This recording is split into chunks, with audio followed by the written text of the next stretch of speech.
Okay, let's explore a scenario. What happens when the ships that bring in over 90% of a country's fuel just stop coming? Today, we're going to walk through a really detailed strategic briefing that imagines exactly that, a 2026 energy shock. And in doing so, we're going to get to the heart of what national resilience really means. You know, what if the most effective weapon isn't a missile, but simply flipping a switch on a supply chain? The whole briefing we're diving into is built around that exact question. It argues for a pretty fundamental shift in how we think about national security in the modern world. So here's the setup, and it's a stark one. For a country like Australia, a nation that depends on the sea for its fuel, the lifeline is suddenly cut. It's a simple premise, but it's the trigger for what quickly becomes a massive national crisis. All right, so what does this shock actually look like? In this first part, we're going to break down the specifics of this sudden, system-wide disruption, what kicks it off, and how it hits. The whole thing starts with a conflict in the Middle East that shuts down the Strait of Hormuz. Now, this is the world's single most critical choke point for oil. The effect is immediate. Crude oil prices rocket past $100 a barrel, and for refined fuels like diesel and jet fuel, the price spike is even worse. And this is a huge moment. Faced with this crisis, the government has to completely reverse its policy. After decades of letting the market handle it, they're forced to step in and take direct control.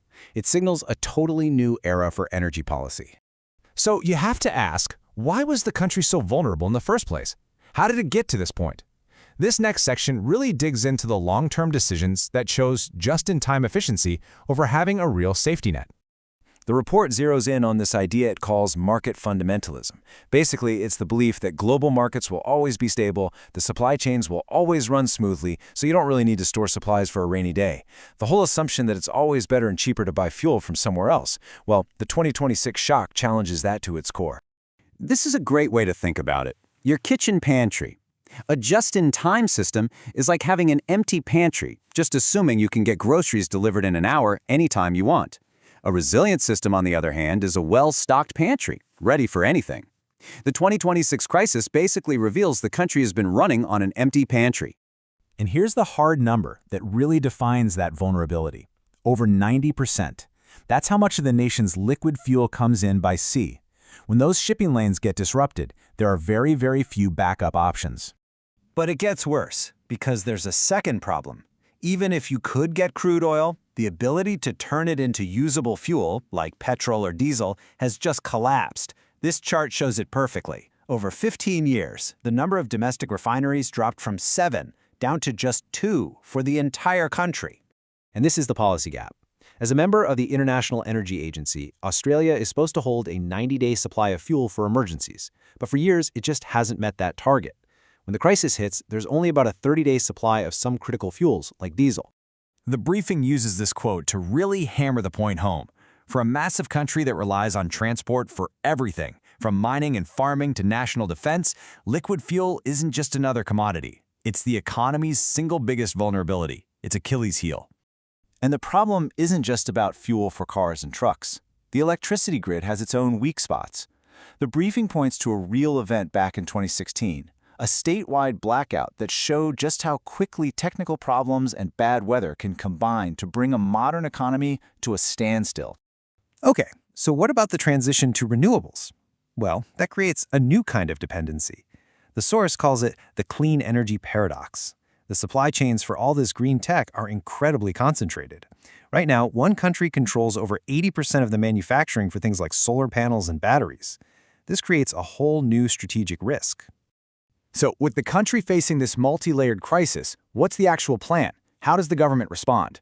This section lays out the official 4-level playbook for managing the shock as it unfolds. Here's that playbook. It's designed to escalate as the crisis gets worse. Level 1 is all about planning. Level 2 is about coordination. Level 3 is where you start to see targeted actions like asking people to limit travel. And level 4, well, that's about protecting the absolute must-haves, like hospitals and emergency services. So in our scenario, by the end of March 2026, the entire country is at level 2.